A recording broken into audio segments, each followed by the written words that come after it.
कलश माँ ही स्वरूपा है ना, माँ है वो।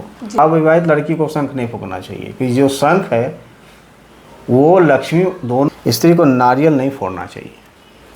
अच्छा, हाँ वो। जय माता दी। आपकी मंगल कामना के लिए एक बार फिर से हमारे साथ हैं ज्योतिषाचार्य प्रभाकर सिन्हा जी। सर अभिनंदन आपका। मैं गंगा जी गई थी, मैं भी नवरात्रि की हूँ सर। तो वहाँ पर कई लोग ऐसे जब विसर्जन करने जाते हैं तो वो जो नारियल होता है, जो हम कलश स्थापन करते हैं, तो उसमें जो नारियल होता है, तो कई लोग बोलते हैं कि इसको बहा देना चाहिए, गंगा जी में प्रवाहित कर देना चाहिए। कई लोग कहते हैं कि नहीं, उसे प्रसाद के रूप में घर लाना चाहिए। सच्चाई क्या है?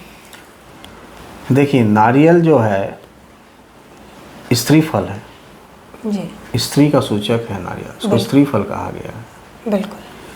तो नारियल लक्ष्मी का स्वरूप होता है।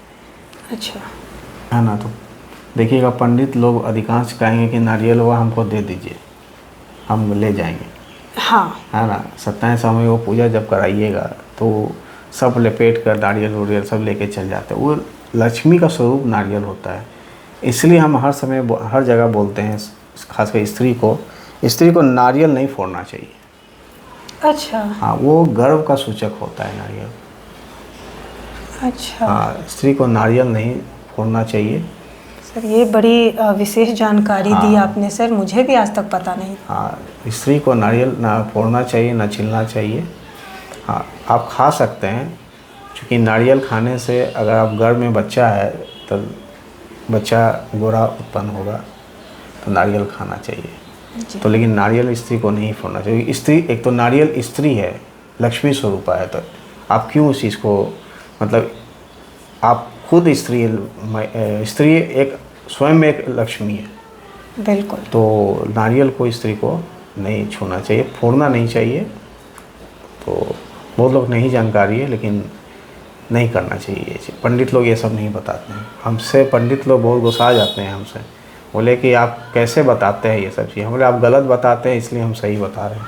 बिल्कुल सर, और आपका तो उद्देश्य भी है जन कल्याण। हाँ, और दूसरी बात, बहुत लोग पंडित बोलते हैं कि भाई आप नारायणी हैं तो आप शंख फूकिए। हम बोलते हैं कि लड़की को शंख नहीं फूकना चाहिए। अच्छा। हाँ, लेकिन हाँ, लड़की को शंख, कि बोलिएगा कि बंगाल में लोग शंख फूकते हैं, तो उस लड़की को, अविवाहित लड़की को शंख नहीं फूकना चाहिए, क्योंकि जो शंख है वो लक्ष्मी, दोनों समुद्र से पैदा हुई, लक्ष्मी और शंख। जी। तो दोनों भाई बहन हो गए। अच्छा। अगर अविवाहित शंख फूक रही है तो फूकना का मतलब हो गया है कि, मतलब अगर भाई को आप फूक रहे हैं, मतलब आप उसको कष्ट दे रहे हैं। अविवाहित अगर भाई को कष्ट दे तो कितना निंदनीय बात है। मैंने उसका प्रकृति रुक जाता है भाई का, अविवाहित लड़की फूकती है तो। अच्छा। लेकिन वही लड़की अगर विवाहिता हो जाती है, वो दूसरे घर में चली जाती है, उसका कुल बदल जाता है, उसका गोत्र बदल जाता है, तो वो शंख फूकेगी तो अपने हस्बैंड को तरक्की देगी।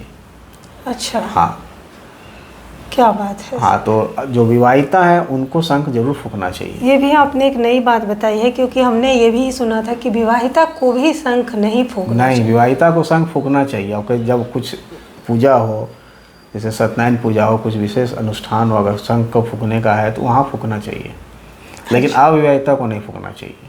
अच्छा। ऐसे तो शंख हर, जब आपके घर में डेली पूजा होता है तो पूजा विश्राम होने के बाद शंख जरूर फूकना चाहिए। उससे संस बरकत, शांति या लक्ष्मी की प्राप्ति होती है।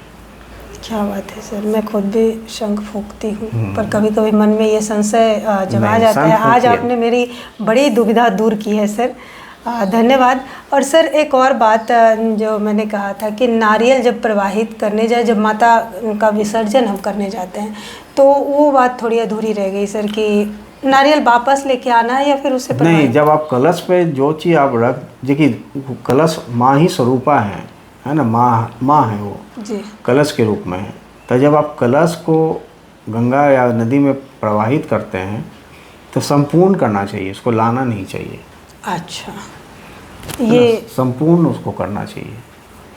क्या बात है सर, बड़ी ही अच्छी जानकारी दी सर।